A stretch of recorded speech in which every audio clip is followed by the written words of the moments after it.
أعوذ بالله من الشيطان الرجيم. ألم تر أن الله سخر لكم ما في الأرض والفلك تجري في البحر بأمره ويمسك السماء أن تقع على الأرض إلا بإذنه إن الله بالناس لرؤوف رحيم وهو الذي أحياكم ثم يميتكم ثم يحييكم إن الإنسان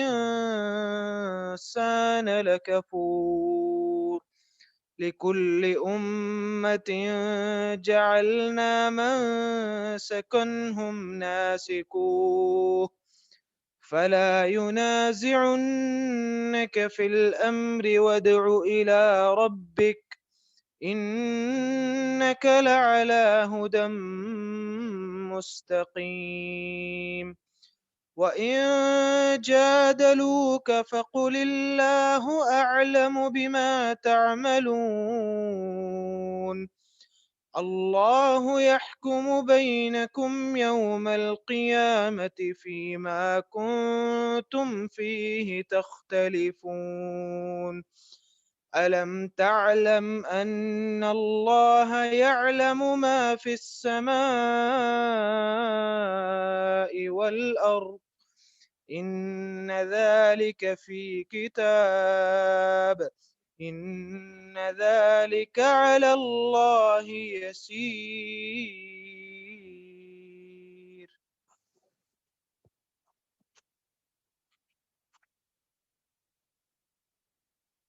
السلام علیکم ورحمۃ اللہ وبرکاتہ۔ اعوذ باللہ من الشیطان الرجیم، بسم اللہ الرحمن الرحیم۔ علم ترى ان اللہ سخر لکم ما فی الارض، کیا تم نے دیکھا نہیں بے شک اللہ تعالیٰ نے مسخر کیا تمہارے لیے جو کچھ زمین میں ہے۔ پچھلی آیتوں میں اللہ تعالیٰ نے توحید کی باتیں بھی ارشاد فرمائیں، اور اس حوالے سے یہ بات بھی اللہ تعالیٰ نے ارشاد فرمائی کہ جو بھی احکام اللہ دیتے ہیں اللہ تعالیٰ کو پورا پورا حق حاصل ہے کہ وہ جو مرضی قوانین بنائیں اور جیسے مرضی احکام اللہ تعالیٰ اپنے بندوں کو دیں۔ اور اس کے ساتھ اللہ تعالیٰ نے اب کچھ احسانات کا ذکر فرمایا ہے کہ جو اللہ تعالیٰ نے احسان کیے ہیں بندوں پہ۔ کچھ احسانات تو اللہ تعالیٰ کے وہ ہیں جن کا تعلق ہر انسان کی ذات کے ساتھ ہے، اس کا بھی اللہ تعالیٰ نے مختلف جگہ پہ ذکر فرمایا ہے۔ کہیں فرمایا کہ الم نجعل لہ عینین ولسانا وشفتین، کہ ہم نے کیا انسان کو دو آنکھیں نہیں دیں، کیا دو ہونٹ نہیں دیے، زبان دی ہے اس کو۔ اور کہیں فرمایا کہ وَجَعَلَ لَكُمُ السَّمْعَ وَالْأَبْصَارَ وَالْأَفْئِدَةَ قَلِيلًا مَا تَشْكُرُونَ۔ اللہ تعالیٰ نے تمہیں دل دیا، دماغ دیے، کان دیے، اور اس لیے دیے کہ تم شکر ادا کرو اللہ تعالیٰ کا، لیکن شکر کرنے والے بندے کم ہی ہوتے ہیں۔ یہ وہ انعامات ہیں، احسانات ہیں جو اللہ تعالیٰ نے ہر بندے کو دیے ہیں اور بلا تفریق دیے ہیں۔ کوئی کافر ہے اس کو بھی دیے ہیں، مسلمان ہے اس کو بھی دیے ہیں، کوئی نیک ہے اس کو بھی دیے ہیں، کوئی فاسق اور فاجر ہے اس کو بھی دیے ہیں۔ یہ احسانات جو ہیں انسان کی ذات سے تعلق رکھتے ہیں، لیکن کچھ احسانات ایسے ہیں جو کائنات میں ہیں لیکن ان کی طرف توجہ کم لوگوں کی جاتی ہے۔ ویسے تو توجہ یہ جو انسان کی ذات کے انعامات یا احسانات ہیں ان کی طرف توجہ بھی کم لوگوں کی جاتی ہے کہ یہ اللہ کتنا احسان ہے کہ ہم سانس لے رہے ہیں، ہمارا دل کام کر رہا ہے، ہمارے گردے کام کر رہے ہیں، ہمارے پھیپھڑے کام کر رہے ہیں۔ یہ سارے احسانات ہیں، ان کی توجہ انسان کی کم جاتی ہے، الا یہ کہ جب انسان کو تکلیف ہوتی ہے تو احساس ہوتا ہے کہ اللہ تعالیٰ نے کتنا ہم پہ احسان کر رکھا ہے۔ اور جو کائنات میں اللہ تعالیٰ نے احسانات فرمائے ہیں اس کی طرف تو توجہ بہت کم جاتی ہے۔ یہ تو اب اللہ تعالیٰ کا ایک اور بھی احسان ہے کہ اللہ تعالیٰ بندوں کو بار بار اپنی اس کتاب مقدس میں اس طرف توجہ دلاتے رہتے ہیں کہ غور کرو، یہ بھی میں نے تم پہ احسان کیا، یہ بھی احسان کیا، یہ بھی احسان کیا۔ یہاں اللہ تعالیٰ نے 4-5 احسانات کا ذکر فرمایا ہے ان دو تین آیتوں میں۔ پہلی بات اللہ فرماتے ہیں کہ ہم نے زمین میں جو کچھ بھی ہے، ایک تو یہ ہے کہ زمین کو بھی مسخر کیا اللہ تعالیٰ نے، جعل لکم الارض ذلولا، کہ زمین کو تمہارے لیے پست بنا دیا، اس میں تم چلتے پھرتے ہو، اس میں تم اپنا کاروبار کرتے ہو، اپنے گھر بناتے ہو، اور جو بھی انسان کے کام ہے سارے وہ زمین کے اوپر کرتا ہے انسان۔ یہاں پہ اللہ تعالیٰ نے یہ بادشاہ فرمائی ہے کہ ان اللہ سخر لکم ما فی الارض، کہ زمین میں جو کچھ بھی ہے وہ سارے کا سارا انسان کے اللہ تعالیٰ نے تابع کر دیا ہے۔ آج انسان کی تمام ضرورتیں، جتنی بھی حاجتیں ہیں انسان کی، وہ ساری کی ساری اللہ تعالیٰ نے زمین میں ہی رکھی ہیں۔ انسان کے کھانے کا انتظام بھی اللہ نے زمین میں رکھا ہے، انسان کے پینے کا سامان بھی اللہ نے زمین میں رکھا ہے، اور اس کے علاوہ انسان کی جتنی بھی حاجات ہیں وہ ساری کی ساری، سونا چاندی زمین سے نکلتا ہے، انسان لباس پہنتا ہے اس کے لیے روئی جو ہے وہ زمین سے نکلتی ہے، اور پھر انسان اپنا مکان بناتا ہے، لکڑی جو ہے وہ زمین سے پیدا ہوتی ہے، پھر انسان اس سے سیمنٹ تیار کرتا ہے، پتھر وغیرہ تیار کرتا ہے، وہ ساری چیزیں پہاڑوں سے نکلتی ہیں۔ شیشہ بھی پہاڑوں سے نکلنے والی جو چٹانیں ہیں ان سے بنتا ہے۔ جتنے بھی انسان کی ضروریات ہیں زندگی کی، پیٹرول زمین سے نکلتا ہے، ساری کی ساری چیزیں جو ہیں وہ زمین سے نکلتی ہیں۔ اور پھر جو ان معدنیات کے علاوہ یا ان چیزوں کے علاوہ جو جانور ہیں، حلال جانور، وہ بھی اس زمین پہ ہیں، وہ بھی اللہ تعالیٰ نے حلال کر دیے اور مسخر کر دیے لوگوں کی خدمت کے لیے۔ اور اسی طرح جو دوسرے درندے ہیں، چرندے ہیں اور چیزیں ہیں جو انسان سے کہیں زیادہ قوی ہیں، لیکن اللہ تعالیٰ نے ایسی عقل دے دی انسان کو کہ اللہ تعالیٰ نے ان کے جو خطرہ تھا یا ان کی اذیت تھی اس سے انسان کو محفوظ کر دیا کہ ان کو انسان اپنے تابع بنا لیتا ہے۔ اس لیے اللہ تعالیٰ نے یہ بطور احسان بات ارشاد فرمائی ہے کہ زمین بھی اور زمین میں جو کچھ ہے وہ ہم نے تمہارے لیے تابع کر دیا ہے، تم اس سے فائدہ اٹھاتے ہو۔ دوسری بات، والفلک طیری فی البحر بامرہ، اور پھر کشتی جو ہے سمندر میں چلتی ہے بامرہ، اللہ کے حکم سے۔ اب یہ ویسے تو بات جو ہے جس کا اللہ پہ ایمان ہے وہی اس بات کو مانے گا کہ اللہ کے حکم سے چلتی ہے، لیکن جو کافر ہے وہ تو یہی سمجھتے ہیں کہ ہم نے اس کی مشینری بنائی ہے، ہم نے اس کو یہ کر دیا، ہم نے اس کو وہ کر دیا، اور ہم نے اس کو تیار کیا ہے، ہم نے اس پہ اتنی محنت کی ہے، ہم نے اس کا یہ ایجاد کر لیا ہے، وہ ایجاد کر لیا ہے، تو یہ چل رہی ہے۔ لیکن یہ جو ایجاد کرنے والی باتیں ہیں، مشینری تیار کرنے والی باتیں ہیں، ٹیکنالوجی والی باتیں ہیں، یہ کس نے تیار کی اور یہ عقل کس نے دی انسان کو؟ یہ عقل بھی تو اللہ تعالیٰ نے ہی دی ہے۔ اس لیے اللہ یہ فرماتے ہیں کہ یہ جو کشتی یا سمندر میں جہاز چلتے ہیں وہ سارے کے سارے اللہ کے امر سے، وہ ٹھیک ہے انسان اپنی ٹیکنالوجی استعمال کرتا ہے، عقل استعمال کرتا ہے، اسے فائدے اٹھاتا ہے، لیکن وہ عقل بھی اللہ تعالیٰ نے دی ہے اور وہ ساری چیزیں بھی اللہ نے دی ہیں۔ انسان کو ٹیکنالوجی کی جو ذہانت اور فطانت اور عقل ہے وہ ساری اللہ کی دی ہوئی ہے۔ اللہ تعالیٰ نے سورہ لقمان میں اس سے بھی زیادہ وضاحت کے ساتھ یہ بات ارشاد فرمائی ہے، الم تری ان الفلک طیری فی البحر بنعمت اللہ، کہ تم نے کبھی غور نہیں کیا کہ جو کشتی سمندر میں چلتی ہے وہ تو اللہ کا احسان ہے۔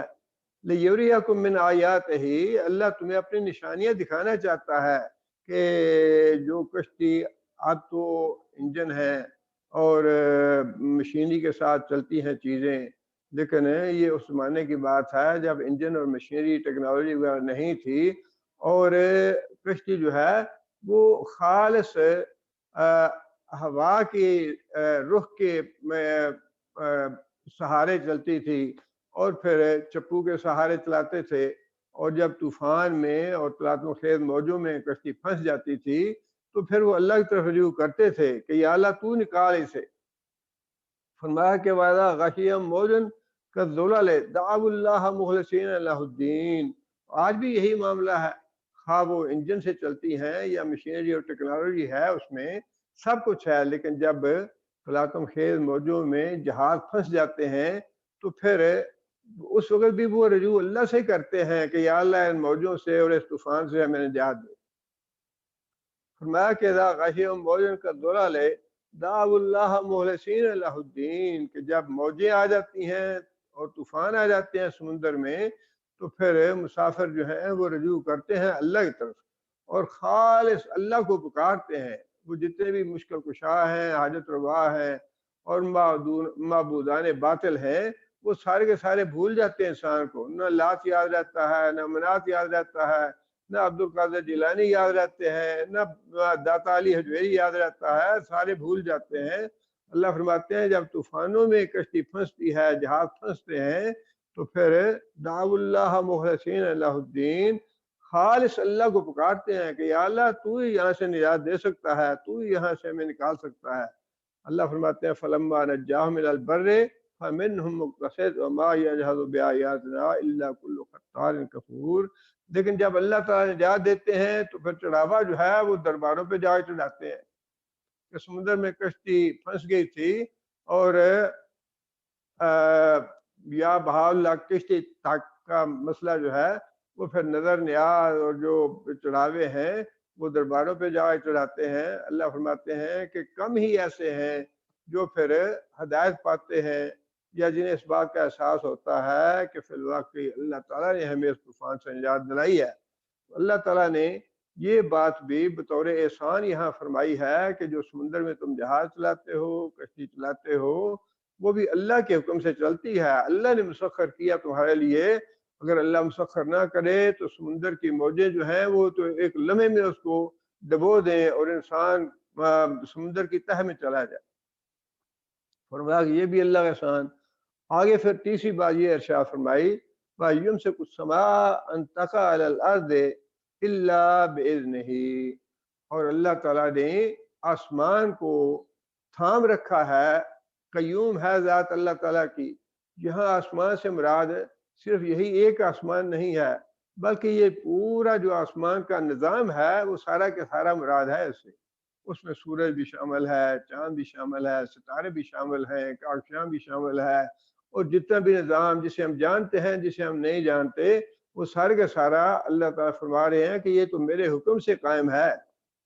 اگر میرا حکم نہ ہو، اللہ بِإِذْنِهِ، اللہ کا اذن نہ ہو، اللہ کا امر نہ ہو، تو پھر یہ سارے کا سارا نظام جو ہے یہ درہم برہم ہو جائے اور یہ ایک دن کے لیے بھی چل نہ سکے۔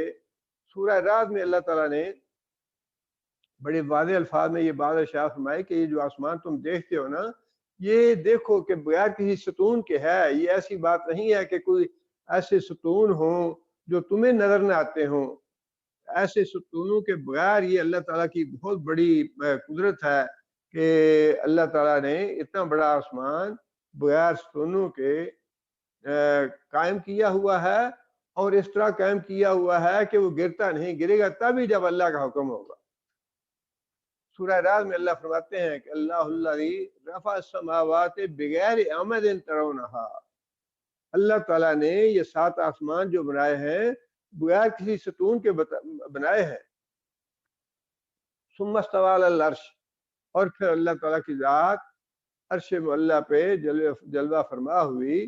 وسخر الشمس والقمر، اور پھر آسمان پہ جتنے بھی مخلوق ہے یا جتنے بھی گردش کرنے والے سیارے ہیں، ستارے ہیں، سارے کے سارے جن میں سورج بھی ہے، چاند بھی ہے، وہ سارے کے سارے مسخر کر دیے بندوں کے لیے۔ مسخر کرنے کا مطلب یہ ہے کہ وہ اللہ کے حکم کے پابند نہیں ہیں، لیکن اللہ انسانوں کی ضروریات پوری کرنے کے پابند بنائے ہیں اللہ تعالیٰ نے، کہ جو انسان کی ضروریات ہیں، جو انسان کی حاجات ہیں، وہ ساری کی ساری یہ چیزیں پوری کریں۔ تو یہی ہے بندوں کے لیے مسخر کرنا ان چیزوں کو. کل یجری لاجل مسمى، ان میں سے ہر چیز، زمین بھی، سورج بھی، چاند بھی، ستارے بھی، جتنا بھی یہ نظام ہے آسمان کا، یہ سارے کا سارا ایک مقرر وقت تک چل رہا ہے اللہ کے حکم سے. مقرر وقت تک کا مراد یہ ہے کہ جب تک قیامت نہیں آتی. جب قیامت آئے گی تو پھر اللہ کا حکم ہوگا تو یہ سارے کا سارا نظام درہم برہم ہو جائے گا. لیکن یہ جب تک اللہ تعالیٰ کا حکم نہیں ہوتا، جب تک قیامت نہیں آتی، جب تک اللہ تعالیٰ نے یہ نظام قائم کر رکھا ہے تاکہ اس زمین کے اوپر انسان کی زندگی جو ہے وہ رہنے کے قابل ہو سکے. یدبر الامر یفصل الآیات لعلکم بلقاء ربکم توقنون. اور اللہ تعالیٰ ہی تدبیر کرنے والا ہے سارے معاملات کی، اور اللہ تعالیٰ تمہیں کھول کھول کے اپنی باتیں بتاتا ہے تاکہ تم قیامت پہ یقین کر لو. ان ساری باتوں کا نتیجہ یہی ہے جو بات اللہ تعالیٰ بار بار دہراتے ہیں ہمارے سامنے، یہ بھی میں نے احسان کیا، یہ بھی احسان کیا، یہ بھی احسان کیا. تو آخر ان احسانوں کا کوئی نتیجہ تو نکلنا چاہیے کہ احسان کیا ہے مجھ پہ اور باقی کائنات پہ بھی، باقی ساری مخلوق پہ بھی. اس احسان کا کچھ تو ہمیں رد عمل دینا چاہیے. نیکی ایک انسان، عام انسانوں کا معاملہ بھی ہے کہ ایک انسان دوسرے پہ احسان کرتا ہے تو اس کے بدلے میں انسان چاہتا ہے کہ میں بھی کوئی نیکی کروں اس کے ساتھ.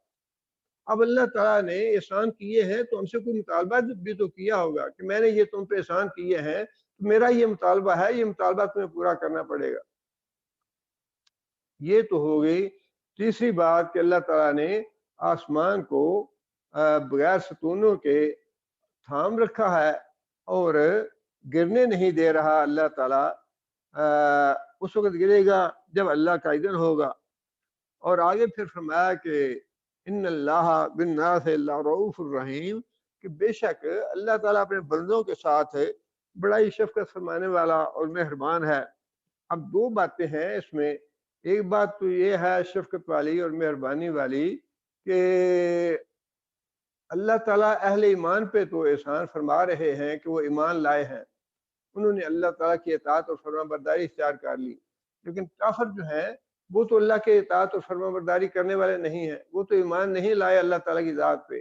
اس کے باوجود اللہ تعالیٰ کا ان پہ بھی یہ احسان کرنا، ان کو بھی یہ سہولتیں مہیا کرنا اور ان کے لیے بھی یہ ساری چیزیں ویسے ہی ان کو دینا جیسے اللہ تعالیٰ نے اہل ایمان کو دے رکھی ہیں، تو یہ اللہ تعالیٰ کی اپنے بندوں کے ساتھ شفقت اور مہربانی کا نتیجہ ہے. ایک بات تو یہ ہوئی اللہ تعالیٰ نے بلا امتیاز فائدہ اٹھانے کی مہلت دے رکھی ہے کافروں کو بھی مسلمانوں کو بھی، اس لیے کہ اللہ تعالیٰ شفقت فرمانے والے اور رحم فرمانے والے ہیں. اور دوسری بات یہ کہ جو ایمان لائے ہیں ان میں سے بھی کتنے لوگ ہیں جو واقعی اللہ تعالیٰ کا حق شکر ادا کر رہے ہیں. اللہ تعالیٰ کے احسانات کا حق شکر تو ادا نہیں ہو سکتا انسان سے. انسان ساری زندگی بھی اللہ تعالیٰ کی بندگی کرتا رہے، اللہ تعالیٰ کی حمد و ثنا کرتا رہے، اللہ تعالیٰ کے احسانات کا شکر تو کوئی بھی ادا نہیں کر سکتا. لیکن جو شکر کرنے والے ہیں ان میں سے بھی کتنے فیصد ہیں جو کوشش کر رہے ہیں کہ اللہ تعالیٰ نے جو ہمیں احکام دیے ہیں ہم اللہ تعالیٰ کی اطاعت کریں، اللہ تعالیٰ کی فرمان برداری کریں، تو یہی شکر ادا کرنا ہے اللہ تعالیٰ کا. ان میں سے بھی سارے تو نہیں ہیں. اس اعتبار سے بھی اس کے باوجود اللہ تعالیٰ شفقت فرمانے والے اور مہربانی کرنے والے ہیں کہ جو شکر ادا کر رہے ہیں ان کو بھی اللہ تعالیٰ نے ان احسانات سے نواز رکھا ہے. اور جو اللہ کا شکر نہیں ادا کر رہے اللہ تعالیٰ نے ان کو ان احسانات سے محروم نہیں رکھا بلکہ ان احسانات سے وہ بھی فائدہ اٹھا رہے ہیں. آگے پھر اللہ تعالیٰ نے دو تین باتیں اور بھی ذکر اور ارشاد فرمائی ہیں اور وہ بھی احسانات کے طور پہ ہیں. وَهُوَ الَّذِي أَحْيَاكُمْ، وہ اللہ ہی ہے جس نے تمہیں پیدا کیا. انسان کے ہاں اولاد نہیں ہوتی تو انسان کتنا بے چین ہو جاتا ہے، کتنا مضطرب ہو جاتا ہے اور کتنی انسان کو تمنا ہوتی ہے. انسان کبھی یہاں جاتا ہے حکیموں کے پاس، ڈاکٹروں کے پاس، پھر درگاہوں پہ، خانقاہوں پہ، ادھر جاتا ہے ادھر جاتا ہے. اللہ تعالیٰ نے اپنے احسان کے طور پہ یہ بات ارشاد فرمائی ہے کہ اولاد میں تمہیں دیتا ہوں، احیاکم زندگی میں تمہیں دیتا ہوں، اور پھر فرمایا کہ ثم یمیتکم پھر میں ہی تمہیں موت بھی دیتا ہوں۔ موت کو اللہ تعالیٰ نے اپنے احسان کے طور پہ یہاں ذکر فرمایا ہے۔ زندگی بھی اللہ کا احسان، جب اللہ اولاد دیتا ہے تو وہ بھی اللہ کا احسان ہے، اور جو موت دیتا ہے وہ بھی اللہ کا احسان ہے۔ آپ اندازہ کیجئے کہ دو صورتیں ہیں، ایک صورت تو یہ ہے کہ انسان کو موت اللہ دیتا ہی نہ، ایک دفعہ زندہ کر دیا تو بس ٹھیک ہے، پھر زندہ ہی رہے، اس کو موت نہ آئے، تو آپ اندازہ کیجئے کہ اس صورتحال میں انسان کے لیے کتنی مشکلات ہو جاتی ہیں۔ زمین پہ رہنا بسنا انسان ساری مخلوق کے لیے بیک وقت کتنا مشکل ہو جاتا، اور پھر انسان کی حالت کیا ہو جاتی۔ اور دوسری بات یہ ہے کہ جب انسان کی عمر طویل ہو جاتی ہے، 100 سال سے بڑھ جاتا ہے، تو پھر خود انسان یہ تمنا کرتا ہے کہ مجھے موت آ جائے۔ یہ زندگی جو ہے وہ بڑھاپا جو ہے 70 سال کے بعد 80 سال کے بعد، تو پھر ہر انسان کی حالت ایسی ہو جاتی ہے جیسی خود اللہ نے فرمائی کہ جاننے کے باوجود انسان کچھ نہیں جانتا۔ انسان اتنی عمر ہونے کے باوجود بالکل بچوں جیسا ہو جاتا ہے، نہ انسان میں صبر رہتا ہے، نہ برداشت رہتی ہے، اور نہ ہی وہ طاقت اور جوانی رہتی ہے، نہ ہی وہ قوا باقی رہتے ہیں۔ بس انسان گرتا پڑتا رہتا ہے، بس ادھر گیا تو پھسل گیا، ادھر گیا تو پھسل گیا۔ اب یہ اللہ تعالیٰ نے موت جو ہے یہ بھی احسان کے طور پہ فرمائی ہے کہ میں تمہیں موت دے دیتا ہوں، اور جو بڑھاپے کے عوارض ہیں، جو مصائب و آلام آتے ہیں بڑی بڑی طویل عمروں میں، اگر 100 سال 200 سال 300 سال کی عمر بھی ہو انسان کی، تو آپ انداز گئے کہ انسان کی 60-70 سال کی عمر تو انسان آسانی سے گزار لیتا ہے، لیکن اگلی جو زندگی ہے انسان کی وہ کن حالات میں گزرے، کتنے مصائب و آلام میں گزرے وہ۔ تو اللہ تعالیٰ نے فرمایا کہ میرا موت دے دینا یہ بھی تم پہ احسان ہے۔ اور پھر مرنے کے بعد جو اللہ تعالیٰ نے فرمایا نا کہ میں نے زمین کو تمہارے لیے مسخر کر رکھا ہے، یہ بات بھی اسی میں شامل ہے کہ مرنے کے بعد زمین ہے جو انسان کو سمیٹ لیتی ہے، زمین ہی انسان کو سنبھالتی ہے۔ واقعہ تو آپ نے اس سے پہلے پڑھا ہے ہم نے، حابیل اور قابیل کا، جو سب سے پہلا قتل جس نے کیا تھا انسانوں میں سے قابیل تھا، وہ اس نے اپنے بھائی کو قتل کر دیا۔ اب قتل کرنے کے بعد اس کو یہ سمجھ نہیں آ رہی تھی کہ میں اپنے بھائی کی لاش کو کس طرح اس کو سنبھالوں یا کس طرح ٹھکانے لگاؤں اس کو۔ وہ اپنے کندھوں پہ اٹھائے پھر رہا تھا، اور اس کو کوئی سمجھ نہیں آ رہی تھی کہ اس لاش کو میں اب کیسے کہاں لے جاؤں۔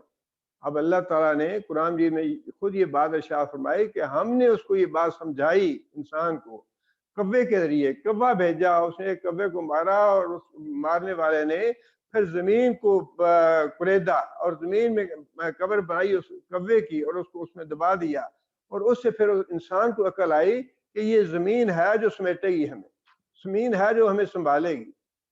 مردوں کو ٹھکانے لگانے والی چیز جو ہے وہ زمین ہی ہے، جس کے بارے میں اللہ تعالیٰ نے پہلا احسان جتلایا ہے کہ سخر لکم ما فی الارض، کہ زمین جو ہے جو کچھ بھی ہے اس میں ہم نے اس کو تمہارے تابع بنا دیا ہے، تمہارے فائدے کے لیے بنا دیا ہے۔ یہ بھی ایک زمین کا فائدہ ہے کہ وہ مردوں کو سمیٹتی ہے۔ آگے پھر فرمایا کہ ثم یحییکم، یہ بھی اللہ کا احسان ہے، دوبارہ زندہ کرنا اللہ تعالیٰ کا احسان اس لیے ہے کہ زمین پہ ایسے ایسے ظلم ہوتے ہیں جن کا انسان تصور بھی نہیں کر سکتا۔ اس طرح سے لوگوں کا حق مار جاتے ہیں، اور اس طرح سے لوگوں سے چھینا جھپٹی کرتے ہیں، اور اس طرح سے لوگوں کے حقوق غصب کر لیتے ہیں کہ انسان کے پاس اس دنیا میں کوئی چارہ نہیں کہ اپنے حقوق واپس لے سکے یا جو ظلم ہوا ہے اس کا بدلہ لے سکے۔ اس دنیا میں یہ ممکن نہیں۔ ایک تو اللہ تعالیٰ نے یہ جتنے بھی ظلم ہوتے ہیں، وہ خواہ مظلوم کافر ہے نا، اس کو بھی اللہ تعالیٰ نے بدلہ دلوانا ہے۔ ظالم اگر مسلمان ہے اور مظلوم کافر ہے تو اللہ تعالیٰ اس مظلوم کافر کو بھی بدلہ دلوائیں گے مسلمان ظالم سے، اور بالکل اس کے برعکس بھی ہے، اگر مسلمان جو ہے مظلوم ہے، کافر ظالم ہے، تو اللہ اس کا بدلہ دلوائے گا۔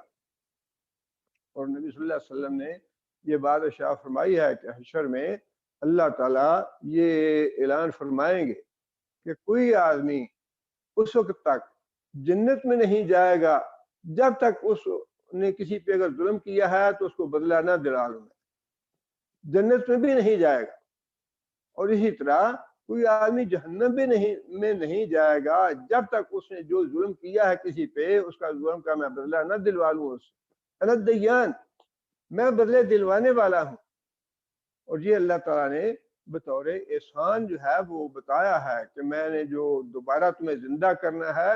نبی صلی اللہ علیہ وسلم فرمایا ہے کہ اگر ایک سینگ والی بکری نے بے سینگ والی بکری کو جو پر ظلم کیا ہے، اس کو مارا ہے، اللہ اس کا بھی قیامت کے دن بدلہ دلوائیں گے۔ جس کا مطلب یہ ہے کہ چھوٹی سی چھوٹی جو بات ہے نا، میں یعمل مثقال ذرۃ شر یرہ، چھوٹی سی چھوٹی برائی، چھوٹا سا چھوٹا ظلم یا زیادتی، اس کا بھی اللہ نے بدلہ دلوانا ہے۔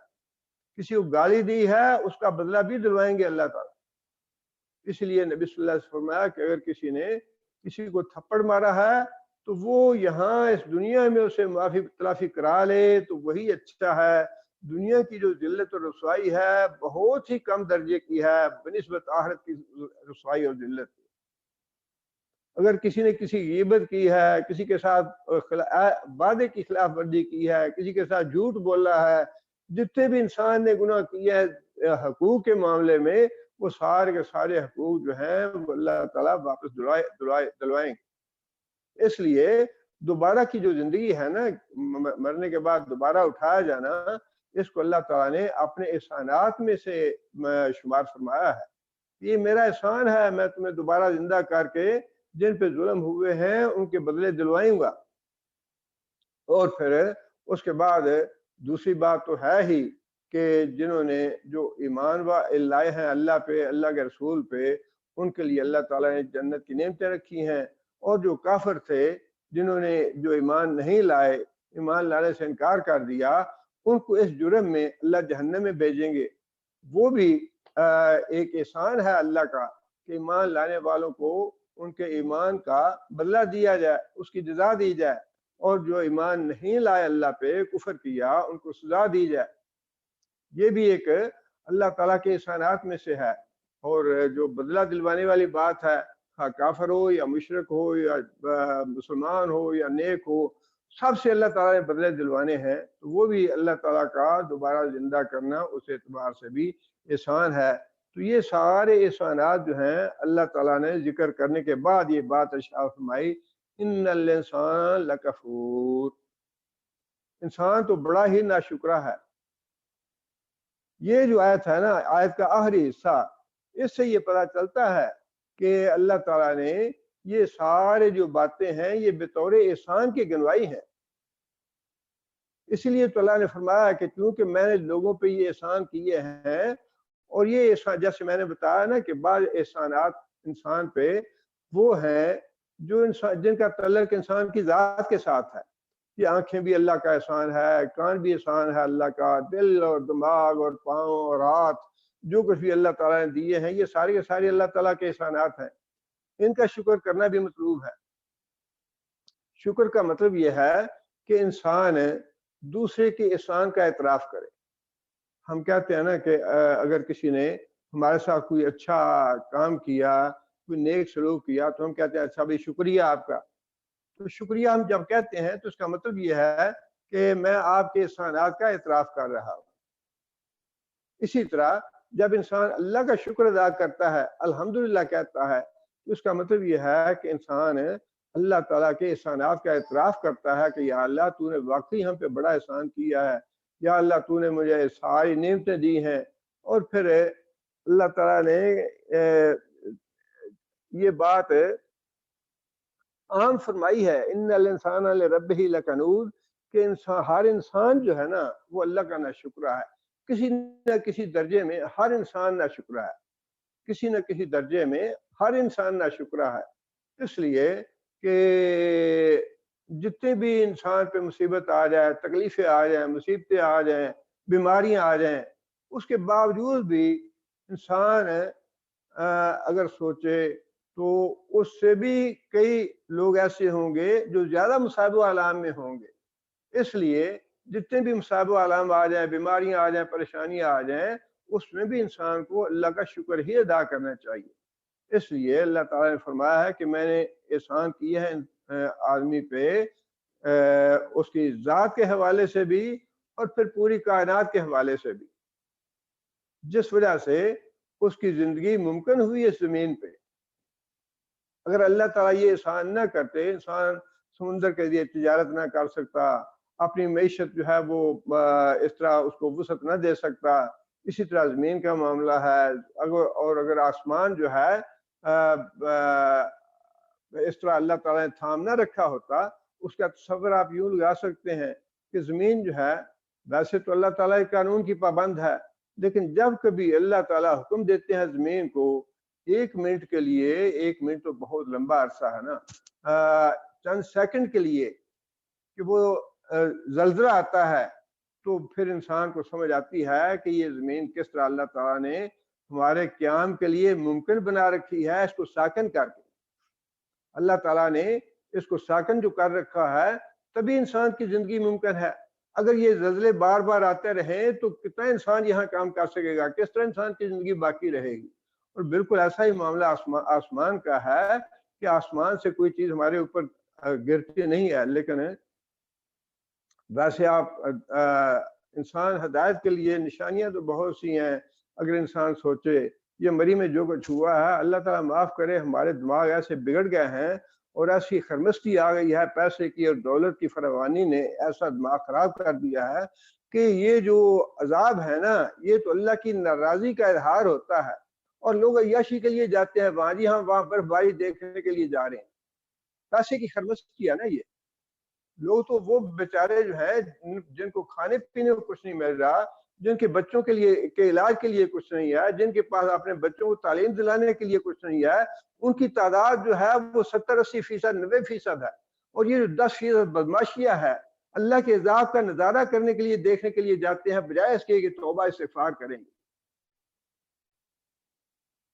سورج گرہن لگتا ہے، چاند گرہن لگتا ہے، اللہ کے رسول نے فرمایا کہ جب سورج گرہن لگے، چاند گرہن لگے، توبہ کرو، استغفار کرو، نماز پڑھو، صدقہ کرو، خیرات کرو، اللہ سے معافیاں مانگو۔ لیکن اخباروں پہ اور میڈیا پہ آ جاتا ہے، اچھا فلاں دن بڑا اچھا، بڑا اتنی دیر کے لیے لگے گا اور فلاں جگہ سے دیکھا جا سکتا ہے، فلاں نظارہ کر سکتے ہیں، فلاں نظارہ کر سکتے ہیں۔ اللہ تعالیٰ معاف کرے، بالکل لوگوں میں وہ اللہ کے ڈر والی اور کوئی دین والی، شریعت والی کوئی بات رہ نہیں گئی کہ یہ چیزیں جو ہیں یہ تو اللہ تعالیٰ کی غضب کا اور اللہ کے عذاب کی چیزیں ہیں، بجائے اس کے کہ لوگ جو ہیں وہ جاتے ہیں دیکھنے کے لیے اور اس کا نتیجہ وہی ہے، اللہ کی پکڑ ہے یہ۔ اور اس طرف آتا کوئی نہیں، کوئی حکومت کو ملامت کرتا ہے، کوئی وہاں کے لوگوں کو ملامت کرتا ہے، اپنی ذات کو ملامت کوئی نہیں کرتا کہ تم اللہ سے ڈرو، اپنے گھر میں بیٹھو، اللہ کو یاد کرو اور توبہ استغفار کرو۔ اتنی یہ جو شدید سردی ہے، شدید گرمی ہے، اور یہ جو اس طرح کے عذاب آتے ہیں، اس سے اللہ کی پناہ طلب کرو۔ یہ جو اللہ نے فرمایا نا کہ آسمان سے گرتا نہیں ہے کوئی، ٹھیک ہے آسمان سے تو واقعی ٹکڑا نہیں اللہ گراتے، یہ اللہ کی مہربانی ہے، اللہ کا احسان ہے، لیکن یہ جو آسمان سے اولے گرتے ہیں، برف گرتی ہے جس میں انسان کی زندگی جو ہے وہ مصیبت بن جاتی ہے اور انسان کوئی کام کرنے قابل نہیں رہتا، بیمار لوگ بیچارے مر جاتے ہیں، ضعیف مر جاتے ہیں، اس سے توبہ اور استغفار کیوں نہیں کرتے؟ اللہ کی پناہ طلب کیوں نہیں کرتے؟ یہ ایک تماشا ہے زندگی، یا یہ دنیا تماشے کے لیے ہے؟ برف باری دیکھنے کے لیے جا رہے ہیں۔ اللہ تعالیٰ معاف کرے، بالکل کوئی جو ہے نا وہ انسان کو یہ احساس ہی نہیں رہا کہ ہمارا مقصد حیات کیا ہے، دنیا میں ہم کیوں آئے ہیں، اور ہم نے واپس اللہ کے ہاں جانا بھی ہے، جا کے حساب دینا ہے۔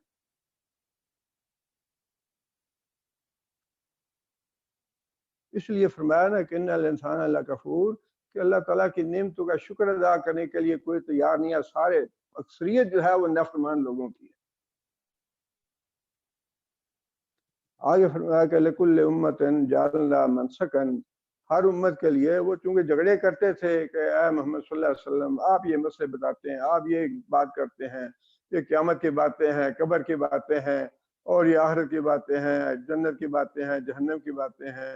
لکل امت جعلنا منسکا ہم ناسکوہ، فرمایا کہ ہر امت کے لیے ہم نے کچھ طریقے عبادت کے مقرر کیے ہیں، تورات میں بھی اور انجیل میں بھی، پھر اس قرآن میں بھی موسیٰ علیہ السلام کے لیے جو بنیادی اصول تھے، بنیادی باتیں تھیں، رسالت کا مسئلہ ہے، توحید کا مسئلہ ہے، آخرت کا مسئلہ ہے، یہ بنیادی باتیں سارے انبیاء کی ایک جیسی تھیں، لیکن جو مسائل اور احکام تھے ان میں فرق تھا۔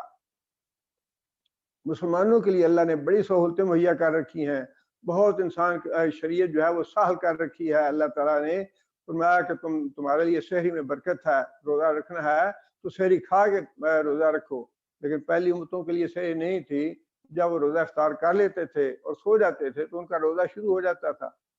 قربانی جو تھی وہ آسمان سے آگ آتی اور کھا جاتی، پتہ چل جاتا ہے کہ ایسی قربانی قبول ہے، اور جس کی قربانی ویسے رہتی وہ قربانی نامقبول ہوتی، پتہ چل جاتا سارے لوگوں کو۔ طہارت کے لیے کپڑا کاٹنا پڑتا، جسم کو کھرچنا پڑتا طہارت کے لیے۔ اللہ تعالیٰ نے سہولت مہیا کر دی کہ پانی سے تم صاف کر دو تو پاک ہو جائے گی تمہارا کپڑا یا جسم وغیرہ۔ تو فرمایا کہ ہر امت کے لیے ہم نے کچھ طریقے بنائے ہیں عبادت کے، ان میں فرق ہے، اور وہ اللہ تعالیٰ جیسا چاہتے ہیں کر سکتے ہیں۔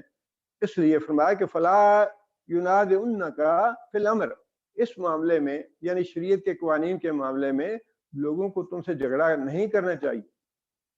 اللہ جو مرضی حکم دے اپنے بندوں کو، اللہ کو پورا اختیار ہے، حق ہے اللہ تعالیٰ کا کہ اپنی مخلوق کو جیسا حکم اللہ چاہے دے۔ اس لیے فرمایا کہ لوگوں کو یہ حق نہیں پہنچتا کہ تو اسے جھگڑا کریں، بلکہ جو اللہ کے رسول نے فرمایا ہے اس کی اطاعت اور فرمان برداری کریں۔ وَادْعُ إِلَىٰ رَبِّكَ، اور اے محمد صلی اللہ علیہ وسلم آپ اپنے رب کی طرف لوگوں کو دعوت دیتے رہیں، إِنَّكَ لَعَلَىٰ هُدًى مُسْتَقِيمٍ، اور آپ بالکل سیدھی راہ پہ ہیں۔ وَإِن جَادَلُوكَ، اور اگر تیرے ساتھ یہ جھگڑا ہی کرتے رہیں، فَقُلِ اللَّهُ أَعْلَمُ بِمَا تَعْمَلُونَ، تو ان کو کہہ دو کہ جو تم کر رہے ہو اللہ کو معلوم ہے۔ اس میں ایک تھریٹ ہے، دھمکی ہے کہ جو کچھ تم کر رہے ہو اللہ جانتا ہے، اور اللہ تمہارا مواخذہ کرے گا، اللہ تمہیں پکڑے گا، اللہ تمہیں سزا دے گا اس کی۔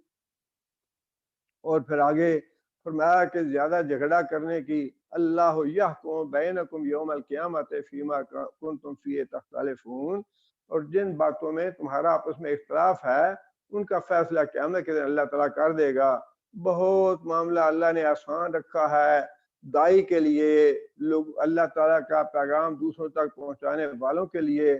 نہ لڑائی کرو، نہ جھگڑا کرو، نہ کفر کے فتوے لگاؤ، نہ مصیبت میں پڑو، بلکہ ٹھیک ہے پیغام میسج کنوے کر دو، پیغام دے دو کہ اللہ کا رسول یہ فرماتا ہے، بس ٹھیک ہے، جس کی مرضی ہے عمل کرے، جس کی مرضی ہے عمل نہ کرے، اور یہ جو آپس میں اختلاف ہے تمہارے ان کا فیصلہ تو اللہ نے کر ہی دینا ہے قیامت کے دن۔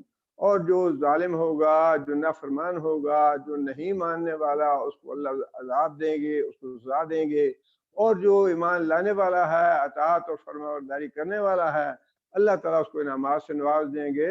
لہذا اس دنیا میں اس سے زیادہ کا مکلف نہیں ٹھہرایا اللہ تعالیٰ نے بندوں کو کہ تم لڑائی جھگڑے کرو لوگوں سے، یا تم یہاں تو اللہ تعالیٰ معاف کرے جو اپنے مسلک کے یا اپنی راہ کے لوگ نہ ہوں، ان سے اتنی عداوت ہو جاتی ہے، ان سے اتنی دشمنی ہو جاتی ہے کہ ان کو قتل تک کر گزرتے ہیں۔ یہ چیز جو ہے یہ بالکل غلط ہے۔